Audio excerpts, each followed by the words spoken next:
हाँ तो बच्चे कैसे हो? तो बच्चों हम एक्सरसाइज 7.2 पढ़ रहे थे और एक्सरसाइज 7.2 के अब तक हम लोगों ने थर्ड क्वेश्चन तक कंप्लीट किया है। आज हम जो शुरू करते हैं बच्चे वो क्वेश्चन नंबर 4 है हमारे पास, ठीक है। तो देखिए क्वेश्चन नंबर 4 हमसे कहता है, हाँ तो बच्चे क्वेश्चन नंबर 4 हमसे कहता है find the ratio in which the line segment joining the points -3, 10 and 6, -8 is divided by -1, 6। देखिए बच्चे, सबसे पहली चीज होती है बच्चे, जब क्वेश्चन आप लोगों के पास आ जाए तो उस क्वेश्चन की स्टेटमेंट आप लोगों से क्या कहती है उस चीज को समझना। देखिए ये आप लोगों के पास कोई भी एक लाइन सेगमेंट था, ये ठीक है। इस लाइन सेगमेंट के पॉइंट आप लोगों को दिए हैं। ये फर्स्ट पॉइंट है इसका 3, 10, -3, 10, -3, एंड इधर का जो पॉइंट है बच्चे वो पॉइंट दिया है आप लोगों के लिए 6, -8 and it is divided by into 2 parts. Now first part, now the point is -1, 6। ये इसका पॉइंट है बच्चे, ये पॉइंट मान लीजिए ए पॉइंट है, ये बी पॉइंट है, ये सी पॉइंट है। क्लियर? आपका जो लाइन सेगमेंट ए बी है उस लाइन सेगमेंट ए बी को एक पॉइंट सी दो पार्ट्स में डिवाइड करता है जिसके कोऑर्डिनेट आप लोगों को दिए हुए हैं -1, 6। ये इसका कोऑर्डिनेट है। क्लियर? तो हमें क्या फाइंड आउट करना है, हमसे कहता है find the ratio in which the line segment joining the point is divided. यानी हमें रेशियो फाइंड आउट करना है। रेशियो कौन सा फाइंड आउट करना है हमें, इसका और इसका। तो हम लोगों ने जब सेक्शन फॉर्मूला पढ़ा था तो बच्चे हम लोगों ने ये चीज़ पढ़ी थी सबसे पहले कि ये आपका कोई लाइन सेगमेंट है, इस लाइन सेगमेंट को एक पॉइंट ये जिसके कोऑर्डिनेट इसके x1, y1, इसके कोऑर्डिनेट हैं x2, y2 और इस पॉइंट के कोऑर्डिनेट हमने माने थे x, y। ये पार्ट आपका m था, ये पार्ट आपका n था। क्लियर हुई इतनी चीजें? तो आप लोगों को जो वैल्यू फाइंड आउट करनी है बच्चे वो m और n की फाइंड आउट करनी है। m और n ही क्या होता है, रेशियो होता है। यही चीज आप लोगों को क्या करनी है, फाइंड आउट करनी है। तो हम लोगों ने आपको ये बताया था कि m मल्टीप्लाई होता है इधर और n मल्टीप्लाई होता है इधर। तो यहां से आप लोगों ने x के जो कोऑर्डिनेट फाइंड आउट किए थे वो फाइंड आउट किए थे mx2 plus nx1 upon m plus n। क्या आप लोगों ने यही चीज पढ़ी थी? जब भी मैं आप लोगों से पूछता हूं कि क्या आप लोगों ने ये पढ़ा था या ये क्या होगा, तो आप लोग वहीं पे बैठे बैठे आंसर दिया करो हाँ या ना में, ठीक है, यस और नो। अगर बच्चे आप इस तरीके से पढ़ोगे तो आप लोग हमारे साथ जुड़े हुए होंगे और आप लोगों को चीजें अच्छे से समझ आएंगी, ठीक है। देखिए तो क्या आप लोगों ने यही चीज पढ़ी थी सेक्शन फॉर्मूले के अंदर? इसी तरीके से अगर हम y की बात करें तो y इज इक्वल टू आप लोगों के पास आया होगा my2 plus ny1 upon m plus n। यही चीज पढ़ी थी क्या आप लोगों ने? तो इतनी चीज पढ़ने के बाद बच्चे हमें सिर्फ और सिर्फ m और n की वैल्यू चाहिए।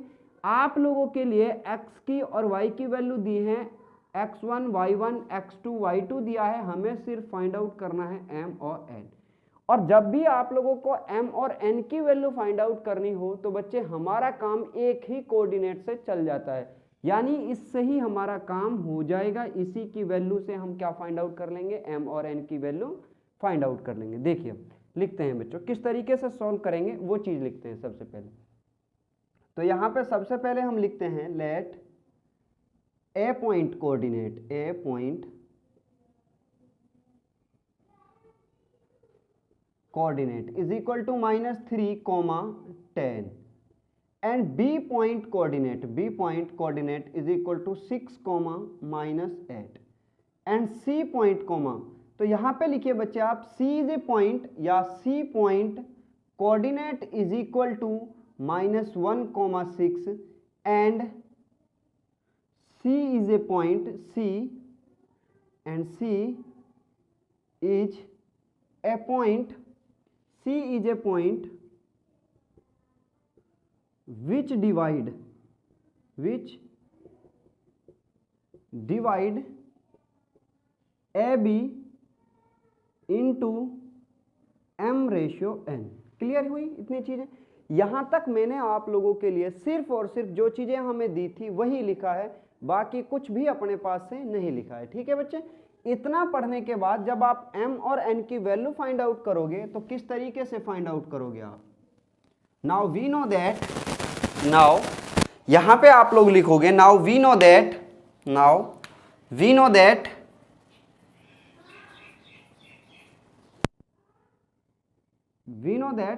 x is equal to mx2 plus nx1 upon m plus n and y is equal to my2 plus ny1 upon m plus n।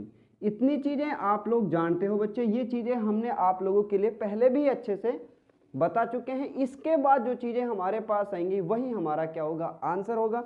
और मैं अभी बता रहा था, जब बच्चे आप लोगों को m या n की वैल्यू फाइंड आउट करनी हो, यानी रेशियो फाइंड आउट करना हो, तो आप लोगों को x और y दोनों की जरूरत नहीं है, सिर्फ और सिर्फ आप x से काम कर सकते हैं और y से भी काम आप लोग कर सकते हो। किसी भी एक को आप लेके सॉल्व करोगे तो आपका जो आंसर होगा वो हमेशा कैसा आएगा?